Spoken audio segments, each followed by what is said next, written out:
Hello everyone. जैसे कि अभी हमने हाल ही में सैलरी के 20 वीडियोस कवर करे हैं, जिसमें हमने पूरा सैलरी जो है वो पूरा कवर किया है। और आज मैं एक और नया हेड आपके पास लेकर आया हूँ जिसका नाम है इनकम फ्रॉम हाउस प्रॉपर्टी। ठीक, उससे पहले मुझे पता है कि मैंने डायरेक्टली इन सैलरी का जो हेड है वो सिखाना शुरू कर दिया। उसके बाद हाउस प्रॉपर्टी बिना इनकम टैक्स का बेसिक दिए। तो अगर आप लोग चाहते हैं कि इनकम टैक्स का थोड़ा बेसिक भी मिले, जिससे आप जैसे प्रीवियस ईयर असेसमेंट ईयर में अगर आपको दिक्कत आती है, नहीं पता पर्सन की डेफिनेशन क्या है, इनकम टैक्स का बेसिक, इनकम टैक्स जो हमारा बेसिक उसका बेसिक्स क्या है, क्यों ये बनाया गया, ये सब सारी चीज़ें जो हैं, जैसे मैं कभी क्लास देता हूँ तो उसमें पहले हम फेस टू फेस क्लासेस में पहले इंट्रोडक्शन ही करते हैं, ऑब्वियस है। लेकिन मैंने यहाँ पे क्योंकि मुझे एग्ज़ाम के पॉइंट ऑफ व्यू से काम करना था, तो मैंने डायरेक्टली सैलरी हेड ओपन करके सिखा दिया और फिर हाउस प्रॉपर्टी अब मैं बनाने जा रहा हूँ। तो अगर आप लोगों को वो चीज़ें जो बेसिक्स हैं इनकम टैक्स की नहीं आती हैं तो आप मुझे कमेंट्स कर सकते हैं। फ़िलहाल मैं आज शुरू कर रहा हूँ यहाँ पे हाउस प्रॉपर्टी। उससे पहले आपको बस थोड़ा सा बेसिक इतना बता दूँ कि हमें इतना पता होना चाहिए कि जब हम टैक्स पे करते हैं, कौन सा टैक्स?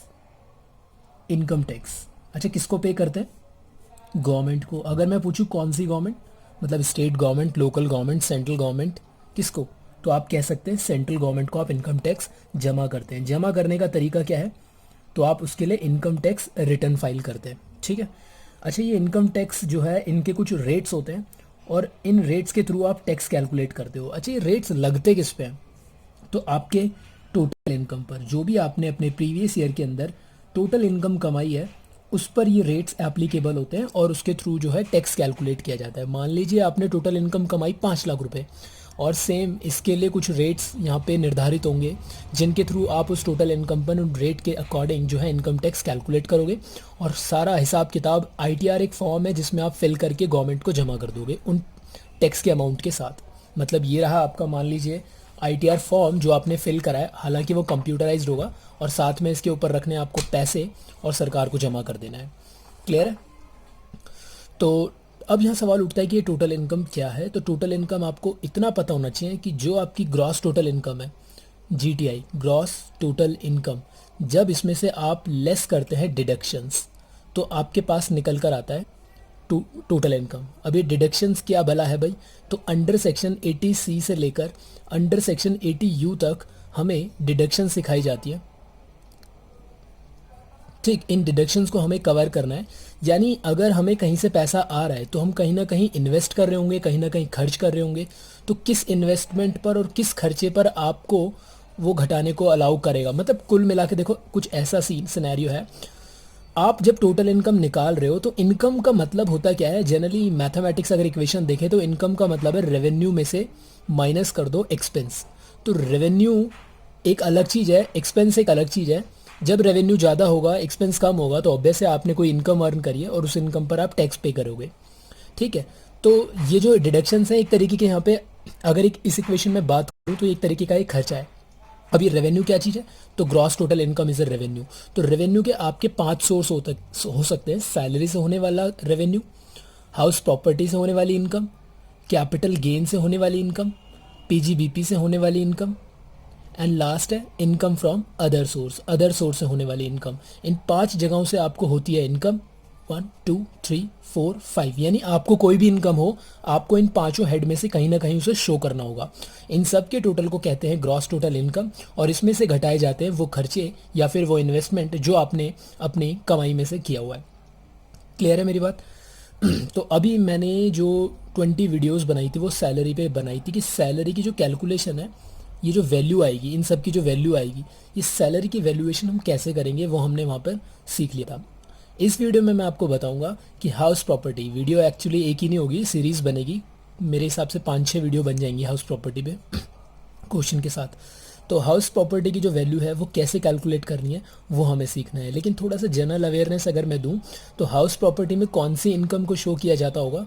ऑब्वियस है रेंटल इनकम को। अगर आपके पास कोई प्रॉपर्टी है, घर है या ज़मीन है, तो आपने उसे रेंट पर दिया हुआ है, तो वहाँ से आने वाला किराया जो है हाउस प्रॉपर्टी में शो होगा। ऐसा हमने ब्रॉडली एक बात करी अभी।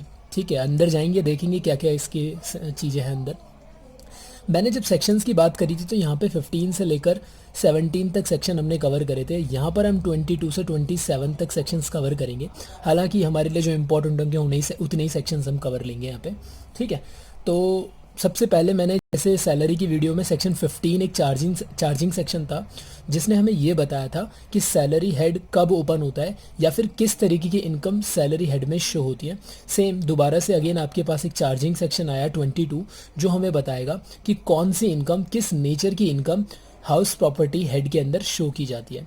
अब ठीक है, तो सबसे पहले आज की वीडियो में हालांकि मैं आपको 22 का जो सेक्शन है वही क्लियर करूंगा कि सेक्शन 22 क्या कहता है और किस तरीके की इनकम जो है हाउस प्रॉपर्टी हेड के अंदर शो की जाती है। तो यहाँ पे हमारा सेक्शन 22 आया। अब देखते हैं सेक्शन 22 क्या कहता है। ये सेक्शन 22 हमें बताता है कि अगर आपके पास कोई प्रॉपर्टी है, कहता है अगर आपके पास कोई प्रॉपर्टी है और वो किस फॉर्म में हो सकती है, तो वो हो सकती है किसी लैंड एंड बिल्डिंग के फॉर्म में, मतलब एक ज़मीन है और उसके ऊपर कोई बिल्डिंग बनी हुई है, क्लियर है। या फिर वो प्रॉपर्टी हो सकती है खाली ज़मीन के फॉर्म में, वेकेंट लैंड, ठीक है, खाली ज़मीन के फॉर्म में। और तीसरा केस तो आपके दिमाग में अगर आ रहा हो तो बता दो। कई बच्चे कह रहे होंगे खाली बिल्डिंग भी हो सकती है, ऐसा तो नहीं हो सकता, ज़मीन तो ज़रूर होगी उसमें। तो या तो लैंड एंड बिल्डिंग के फॉर्म में आपकी प्रॉपर्टी होगी या फिर वो वेकेंट लैंड के फॉर्म में प्रॉपर्टी होगी। मैं इमूवेबल प्रॉपर्टी की बात कर रहा हूँ। अब किसी लैंड एंड बिल्डिंग का हम यूज़ क्या क्या कर सकते हैं वहाँ पर मैं आपको बात करूँगा। तो कहता है कि या तो आप इसमें खुद अपना बिजनेस कर सकते हैं और वहाँ से इनकम जनरेट कर सकते हैं, यानी आपके पास ये लैंड एंड बिल्डिंग है और आप इसे यूज़ कर रहे हैं फॉर ओन बिजनेस, ठीक है। तो आपके पास कोई लैंड एंड बिल्डिंग है और आप उसमें अपना कोई बिजनेस कर रहे हैं, कुछ भी, छोटा मोटा बड़ा कैसा भी, और वहाँ से आपको इनकम जनरेट हो रही है। तो आपके दिमाग में आ रहा होगा कि यार मुझे इस प्रॉपर्टी से इनकम हो रही है, मैं इस प्रॉपर्टी में कोई बिजनेस कर रहा हूँ, तो इसको मुझे शायद हाउस प्रॉपर्टी इनकम में शो करना चाहिए। लेकिन सेक्शन 22 आता है और वो कहता है नहीं, ये वाली इनकम हाउस प्रॉपर्टी हेड में नहीं जाएगी। तो फिर कहाँ जाएगी? ये वाली इनकम जाएगी पीजीबीपी हेड के अंदर, ठीक है। चलो मान लेते हैं, अभी मान लेते हैं, अभी रीज़न भी है इसके पीछे कि क्यों हम एचपी हेड यहाँ पे ओपन नहीं कर रहे, उसका रीज़न आएगा। लेकिन इस सेक्शन 22 ने हमें बिल्कुल डांट के मना कर दिया कि सुनो, ऐसी दिखने वाली इनकम हाउस प्रॉपर्टी के अंदर शो नहीं की जाएगी। हमने कहा ठीक है, आगे आ जाओ। और हम इसका क्या इस्तेमाल कर सकते हैं? हमारे पास अगर कोई लैंड एंड बिल्डिंग है तो हम उसे किराए पर दे सकते हैं, लेट आउट कर सकते हैं, ठीक है। अब वो लेट आउट हमने किसी को रहने के लिए दिया हो या फिर किसी को बिजनेस करने के लिए दिया हो, डजेंट मैटर, हमें पैसे मिल रहे हैं। हमने कोई घर है, हमारे पास लैंड एंड बिल्डिंग है, हमने उसे किराए पर दिया है, whether it is for residential purpose, मैं लिख देता हूँ यहाँ पे रेजिडेंशियल पर्पस, या फिर हमने उसे दिया है कमर्शियल पर्पस, डजेंट मैटर। दोनों ही जगहों से अगर आपको कैसे भी फॉर्म में इनकम हो रही है तो ये इनकम शो की जाएगी हाउस प्रॉपर्टी हेड के अंदर। तो अब हमें पता लग रहा है कि यार किसी लैंड एंड बिल्डिंग अगर आपके पास है या कोई भी प्रॉपर्टी है तो उससे कैसे कैसे इनकम जनरेट हो सकती है या फिर हम उसका क्या क्या इस्तेमाल कर सकते हैं और किस जगह पर एचपी हेड खुलेगा, किस जगह पर एचपी हेड नहीं खुलेगा, ये सेक्शन 22 हमें बता रहा है। क्लियर है इतना? देखो इंपॉर्टेंट रहेगा तभी जाके आपको आगे समझ में आएंगी चीज़ें, नहीं तो फिर वैसे ही पड़े रह जाओगे, इसलिए सीखो इस चीज़ को। उसके बाद हम इस लैंड एंड बिल्डिंग का और क्या इस्तेमाल कर सकते हैं? हम इसमें खुद भी रह सकते हैं, सेल्फ ऑक्यूपाइड, मतलब हमने ना कोई बिजनेस किया ना हमने किसी को किराए पर दिया, हम इसमें खुद रह रहे हैं, सेल्फ ऑक्यूपाइड। तो ऐसे केस में भी हाउस प्रॉपर्टी का जो हेड है वो ओपन हो जाएगा। लेकिन मेरे दिमाग में एक डाउट आ रहा है, मेरे दिमाग में डाउट आ रहा है कि कोई भी इनकम टैक्स के 5 जो हेड्स हैं वो पांचों हेड्स तभी ओपन होते हैं जब आपको कोई इनकम होती है। अब यहाँ पर आप किसी हाउस, मतलब आपके पास कोई लैंड एंड बिल्डिंग है और आप उसमें खुद रह रहे हो, तो इनकम तो हो नहीं रही है, तो फिर क्यों हाउस प्रॉपर्टी का हेड ओपन किया जा रहा है? ये डाउट को अभी हम डाउट ही रहने देते हैं। सीरीज़ में मैं इस डाउट को क्लियर कर दूंगा एंड करते वक्त कि ये क्यों एचपी हेड खुला है यहाँ पे। क्लियर है? इसको ऐसे ही छोड़ देते हैं, आगे चलें। और क्या इस्तेमाल कर सकते हो आप इसका? तो मान लीजिए आपके पास लैंड एंड बिल्डिंग है और आपने किसी को किराए पर दिया, ये केस तो अभी हमने पर देख लिया था, लेकिन इस पर्सन ने उस घर को थोड़ा सा रिफर्निश करके आगे किराए पर दे दिया, दैट इज कॉल्ड सब लेट आउट। ऐसा होता है, ये भी आगे और किराए पर दे सकता है, सब लेट आउट, ठीक। तो इस पर्सन को भी इनकम हो रही होगी यहाँ से और इस पर्सन को भी इनकम हो रही है यहाँ से। इस वाले का जो इनकम शो होगा वो कौन से हेड में शो होगा? हाउस प्रॉपर्टी के हेड में शो होगा। और ये वाले पर्सन को जो इनकम हो रही है वो कहाँ शो होगा? वो होगा आईओएस हेड में, यानी वो अदर सोर्स की इनकम मानी जाएगी। यानी अगर किसी पर्सन कोई पर्सन है, उसने कोई घर किराए पे लिया हुआ और फिर आगे उसे किराए पर दे दिया, तो उसको जो इनकम हो रही है वो आईओएस में जाएगी। क्यों जाएगी एचपी में, कब नहीं जाएगी, इस सब का मैं रीज़न देने वाला हूँ, थोड़ी देर बस वेट कीजिए।